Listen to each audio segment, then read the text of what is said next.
In the year 2017, I received my first job as an intern in the United States of America.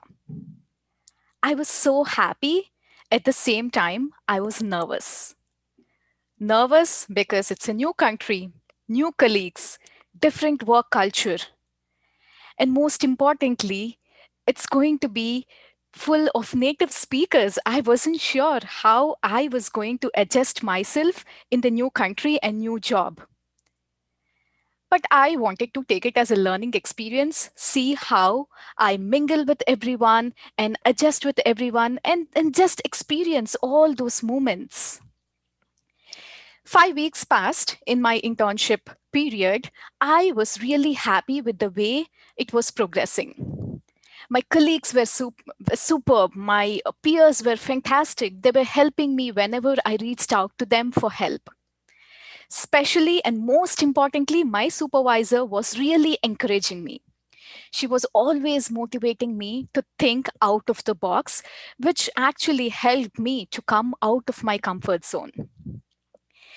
8 weeks passed as part of my internship, and we were getting closer to the 10 weeks mark, which is like the end of the internship. All our interns, we were around 10 of them, all of us were asked to provide a small bite for 30 to 40 seconds to share about our internship experience. And that video is going to be featured and played on the last day of our internship on the big screen as part of our farewell video. Wow, that was exciting. I was really happy with that concept, but at the same time, public speaking scares me. I wasn't sure what I was going to do, but I said this to myself: you got this, girl. And I wanted to just jump into it. As I started thinking about what I should be speaking, I thought, okay, I should thank my organization for giving me the internship position. I should thank my colleagues, my peers. I should most importantly thank my supervisor because she has been helping me so much. And also talk about the experiences that I had as an intern, all the moments. I had a lot to talk in those 30 to 40 seconds for sure. I practiced continuously for 1 week for the 30 to 40-second speech because I was obviously scared and I just mucked up my lines. The day of the recording, when they were planning to shoot the 30 to 40 seconds video, if you were with me, you could see me that I was all dolled up. I had my formals, I had my blazer on because I wanted to look picture perfect. By the way, I think I also straightened my hair. Yeah. And the main reason for doing all that was I wanted to belie my nervousness with my look. Hopefully, everyone felt that day.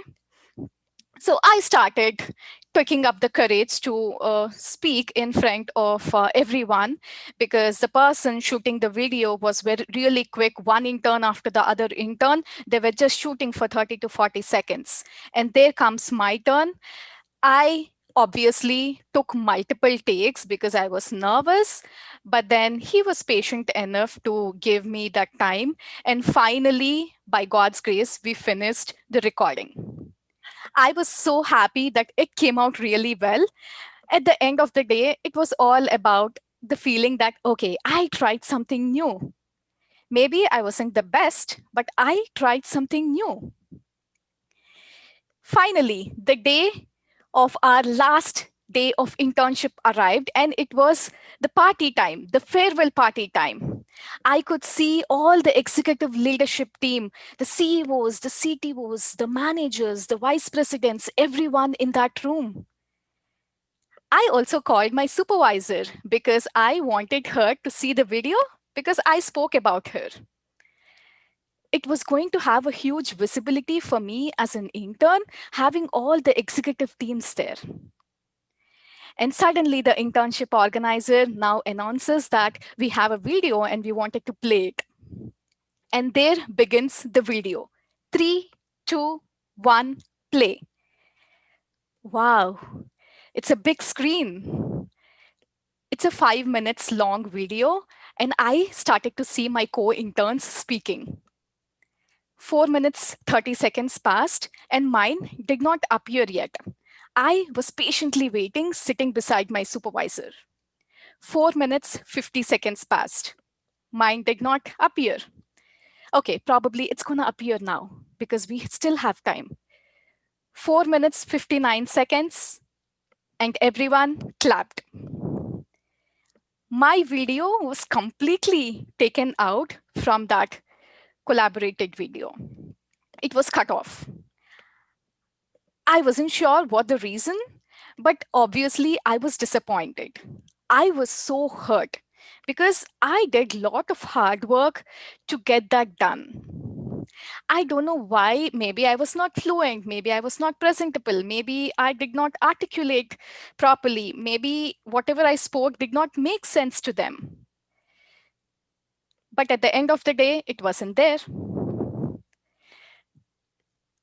All those experiences helped me analyze and think, why is this happening to me? I think I should improve my public speaking. And that helped me discover the passion for public speaking. And it was just not this one incident. There were many incidents like this where I was ignored, especially in a public speaking platform. And look today where I am. I feel so happy presenting, giving speeches, participating in contests. Fellow Toastmasters and guests, I wanted to say you that remember that at the end of the day, all the pieces will fall into place. Until then, I think we just have to laugh at the confusion, live for that moment, and know that everything happens for a reason. Back to you, Toastmaster.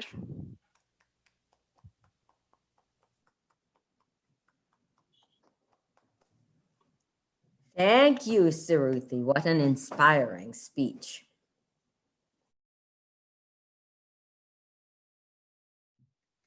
Evaluating Toastmaster Suruthi NM is Toastmaster Andrea Luce. Toastmaster Luce, the floor is yours. Thank you so much, General Evaluator. Suruthi, what an amazing speech. It truly gave the meaning of your title. Everything happens for a reason. And even if you don't know that reason at the time, you will learn it later on. What a beautiful message to give all of us this evening. And as I'm sure some of us really needed to hear it. Your storytelling method is absolutely phenomenal.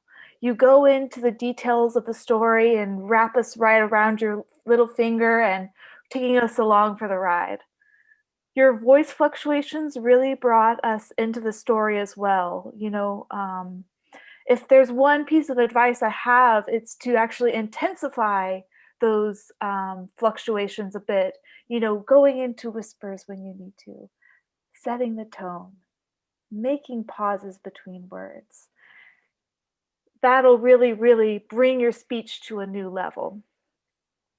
Another thing that I loved was the humor that you brought in, how you used your hands very, very diligently and specific to the points that you were making. You showed a lot of vulnerability in your speech as well, you know, talking about being left out and that being a negative emotion that you experienced. I really enjoyed that part. And you know, showing us again the beauty of your meaning within that vulnerability. You made really great eye contact with the audience the entire time. You also just looked really comfortable while you were speaking. You had a confidence about you that I remember when I first started wasn't quite there yet. So it's been really cool to see your growth in that way. Again, if there's one thing that I would say, it's to not be afraid of pauses and let the audience soak in your most important points. With that, I'll go ahead and pass it back to our General Evaluator, Toastmaster Roxanne.